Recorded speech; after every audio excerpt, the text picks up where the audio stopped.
In the early months of 2025, the world watched with bated breath as the conflict between Ukraine and Russia continued to escalate. Ukrainian President Volodymyr Zelensky, a former comedian turned wartime leader, had become a symbol of resistance against Russian aggression.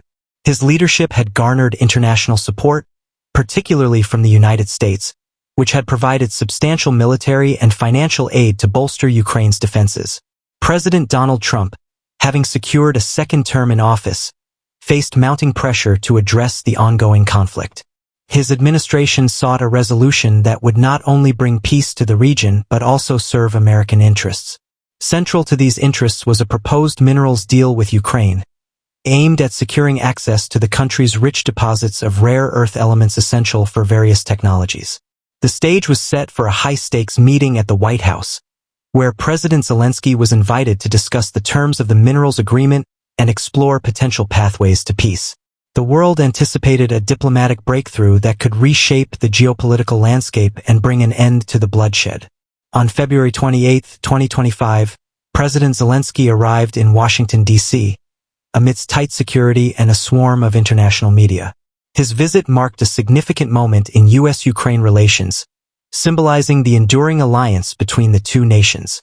Dressed in his signature military-style attire, Zelensky exuded determination and resilience, embodying the spirit of his embattled nation. At the White House, President Trump awaited his Ukrainian counterpart. The Oval Office, adorned with historical artifacts and portraits of past leaders, served as the backdrop for this pivotal meeting. Vice President J.D. Vance, known for his hawkish stance on foreign policy, joined Trump in welcoming Zelensky. The initial pleasantries masked the underlying tensions that would soon surface. As the discussions commenced, it became evident that the two leaders had differing priorities. President Trump emphasized the importance of the minerals deal, highlighting its potential benefits for both nations. He argued that securing access to Ukraine's rare earth elements would not only boost the U.S. economy but also strengthen Ukraine's position on the global stage. President Zelensky, while acknowledging the economic advantages, shifted the focus to security concerns. He underscored the necessity of robust security guarantees to deter future Russian aggression. Zelensky insisted that any economic agreement must be accompanied by concrete measures to ensure Ukraine's sovereignty and territorial integrity. The atmosphere grew tense as Vice President Vance interjected, accusing Zelensky of ingratitude. He reminded the Ukrainian leader of the substantial aid provided by the United States and suggested that Ukraine's reluctance to compromise could jeopardize future support. The cordial facade began to crumble, revealing the deep-seated frustrations on both sides. Part 4. The breaking point. The conversation reached a boiling point when President Trump, visibly agitated, accused Zelensky of obstructing peace efforts. He claimed that Ukraine's unwillingness to negotiate with Russia was prolonging the conflict and endangering global stability. Trump's assertion that Zelensky was gambling with World War III sent shockwaves through the room. Zelensky, maintaining his composure, rebutted by highlighting Russia's history of violating ceasefires and international agreements. He argued that any peace deal without stringent security assurances would be futile. The impasse was clear. The U.S. administration prioritized economic interests and a swift resolution, while Ukraine sought durable security guarantees to safeguard its future. Part 5. The unraveling. The meeting's abrupt end left both delegations in disarray.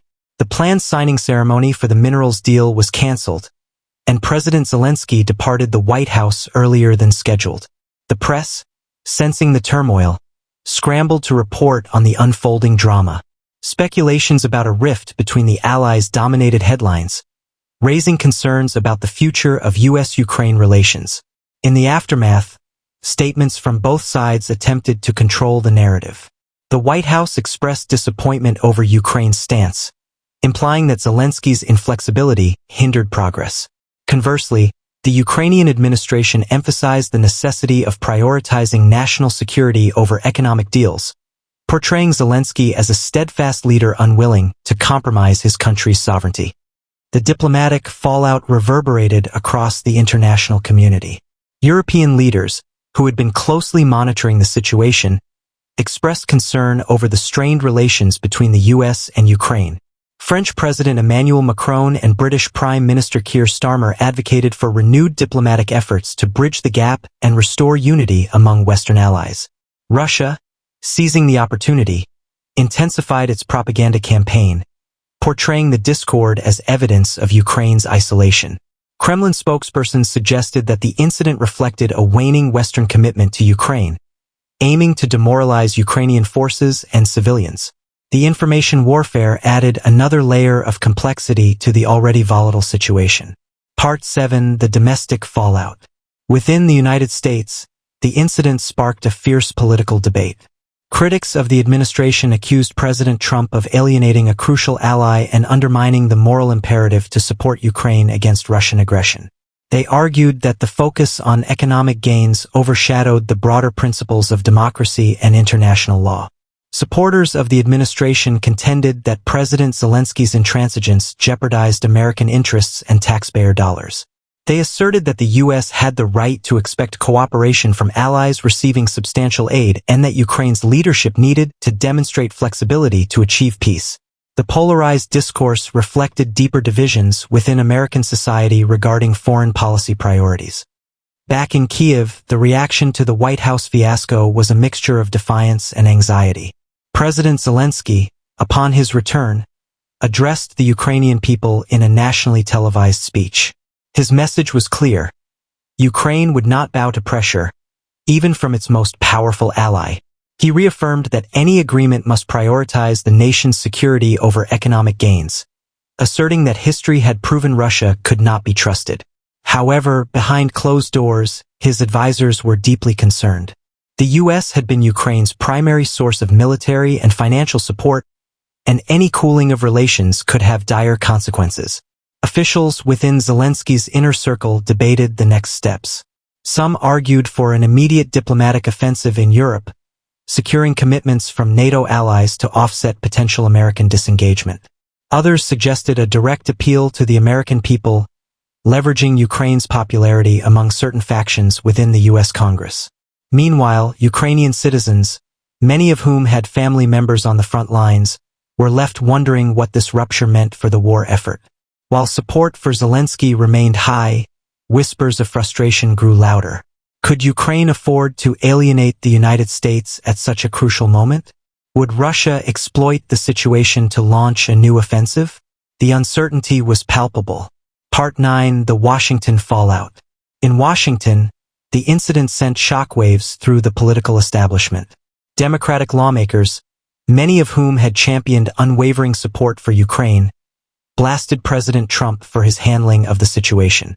Senator Chris Murphy, a vocal advocate for U.S.-Ukraine relations, took to the Senate floor, calling the episode a diplomatic disaster with consequences we can't yet fathom.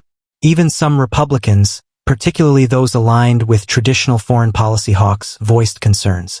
Senate Minority Leader Mitch McConnell warned that abandoning Ukraine would embolden adversaries worldwide, from Moscow to Beijing.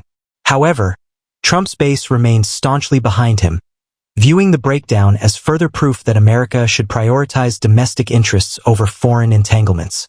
Fox News and conservative media outlets framed Zelensky as an ungrateful leader who had pushed America too far. Tucker Carlson, now a key political commentator, argued that Zelensky had been acting as though he had a blank check from the U.S. and that Trump was right to draw a line. Meanwhile, CNN and MSNBC warned of the broader geopolitical implications, with analysts predicting that Russia might escalate its aggression in Ukraine, sensing weakness in the West's resolve. Amidst the chaos, White House officials scrambled to control the damage. Unofficial diplomatic backchannels were activated, with Secretary of State Mike Pompeo, returning to government in Trump's second term, working to reassure European allies that U.S. support for Ukraine wasn't completely evaporating. However, a clear message had been sent. Zelensky was no longer the untouchable figure he once was in Washington. Part 10. The Uncertain Future. In Moscow, Vladimir Putin watched the developments with great interest. The rift between Washington and Kyiv was the most significant diplomatic victory Russia had seen in years. The Kremlin intensified its efforts to undermine Ukraine's war effort, ramping up cyber attacks, disinformation campaigns, and military pressure along the front lines. For Zelensky, the road ahead was treacherous. He had to navigate the fallout with Washington while ensuring that Ukraine did not lose the support of its other allies. In an emergency trip to Berlin, he met with German Chancellor Olaf Scholz and French President Emmanuel Macron, urging them to increase military aid. The results were mixed. Europe remained committed to Ukraine, but without U.S. leadership, there were limits to what they could offer. Back in the U.S., the question of continued aid to Ukraine became a defining issue for Trump's administration. In Congress, bipartisan negotiations continued over the next military aid package, with hardliners pushing for major reductions. Meanwhile, U.S. defense contractors, who had profited from the war, lobbied behind the scenes to ensure that at least some support remained. As weeks turned to months, the long-term consequences of Zelensky's White House expulsion remained unclear. Would Ukraine find new allies to compensate for the potential loss of American support? Would Trump reverse course if the political winds changed?